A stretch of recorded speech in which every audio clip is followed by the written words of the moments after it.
Morning students, मैं Anjali Lodhi, assistant professor of home science from KLPG college Meerut. आज हम बात करेंगे हेल्थ एंड वेलनेस का एक महत्वपूर्ण टॉपिक जिसका नाम है संतुलित आहार।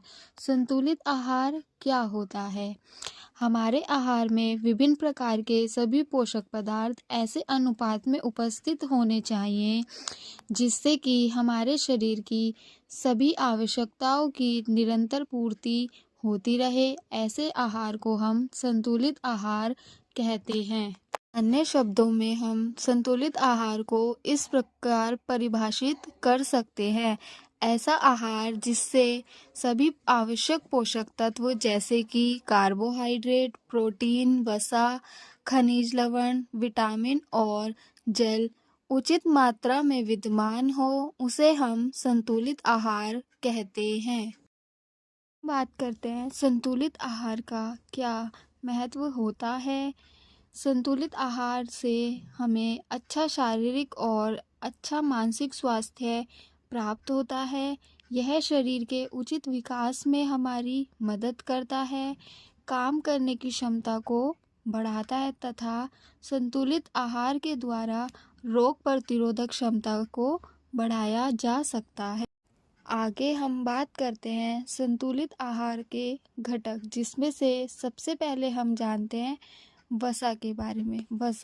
वसा एक प्रमुख पोषक तत्व है जो कि हमारे शरीर को ऊर्जा देने, शरीर की कोशिकाओं को बनाने तथा शरीर को गर्म रखने में मदद करता है। वसा मुख्यतः 3 प्रकार की होती है, जिसमें से सबसे पहले है संतृप्त वसा। यह ठोस रूप में होती है तथा इसकी अधिक मात्रा लेने से यह शरीर के लिए हानिकारक हो सकती है।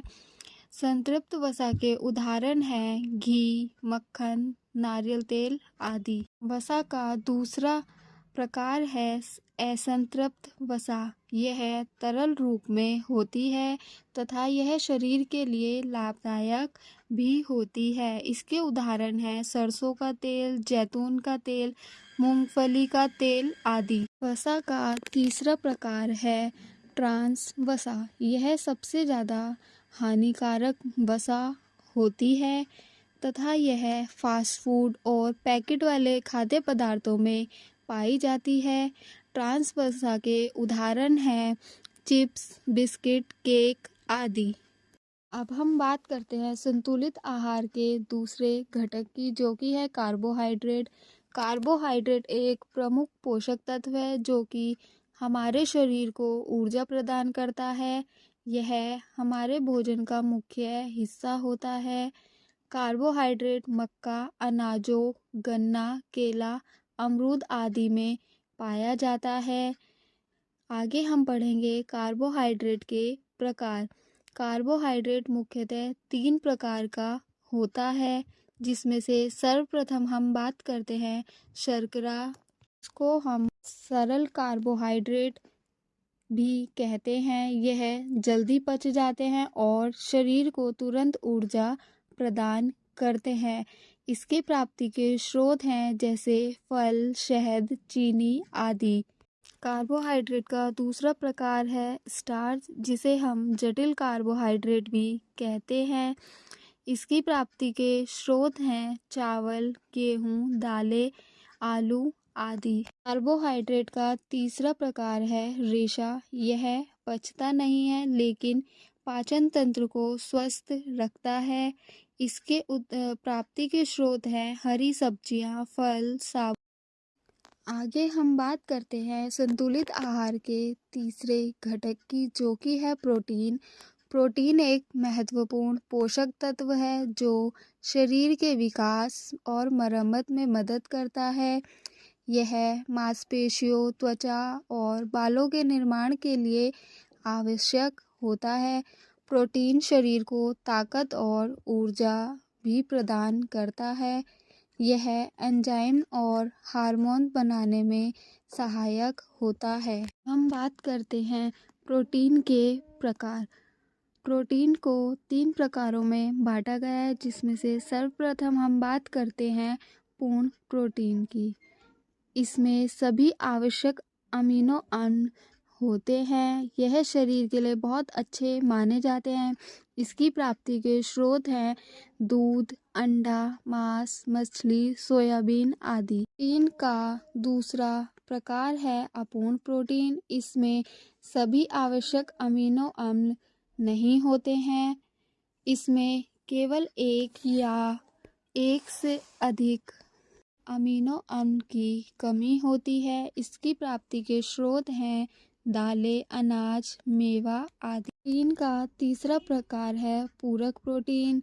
जब दो अपूर्ण प्रोटीन मिलकर सभी आवश्यक अमीनो अम्ल की कमी को पूरी करते हैं तो वह हमारा पूरक प्रोटीन होता है। इसके उदाहरण हैं दाल, चावल या फिर रोटी, दाल।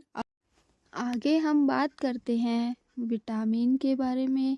विटामिन ऐसे सूक्ष्म पोषक तत्व है जो शरीर के सही विकास, रोगों से बचाव और शरीर को सुचारू रूप से चलाने के लिए आवश्यक होते हैं। विटामिन 2 प्रकार के होते हैं, जिसमें से सबसे पहले हम बात करते हैं वसा में घुलनशील विटामिन। इनकी संख्या 4 होती है, जैसे vitamin A, vitamin D, vitamin E, vitamin के। यह विटामिन वसा में घुलनशील विटामिन होते हैं। विटामिन का दूसरा प्रकार है जल में घुलनशील विटामिन। यह 2 विटामिन हैं, जैसे विटामिन बी और सी। यह जल में घुलनशील विटामिन। अब हम बात करते हैं खनिज लवण के बारे में। खनिज लवण ऐसे आवश्यक पोषक तत्व हैं जो कि शरीर के सही विकास, हड्डियों की मजबूती और शरीर के विभिन्न कार्यों के लिए आवश्यक होते हैं। खनिज लवण के प्रकार। सर्वप्रथम हम बात करते हैं सूक्ष्म खनिज, जिसमें कि आते हैं हमारे आयरन, आयोडीन, जिंक, कॉपर आदि। आगे हम बात करते हैं खनिज लवण के दूसरे प्रकार की, जो कि है मुख्य खनिज। इनकी शरीर को कम मात्रा में आवश्यक होती है, लेकिन यह शरीर में कार्य करने के लिए आवश्यक होते हैं। इनके उदाहरण हैं कैल्शियम, मैग्नीशियम, सोडियम, पोटेशियम।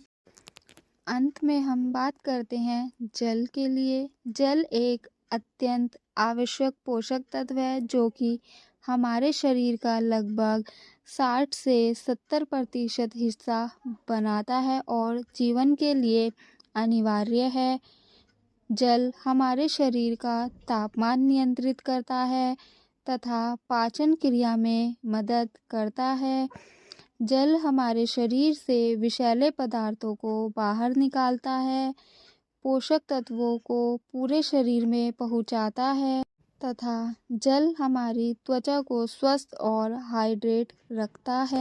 तो इस प्रकार हमने आज संतुलित आहार के बारे में जानकारी प्राप्त। मैं आशा करती हूँ आप सभी इसको भली भांति समझ पाए होंगे।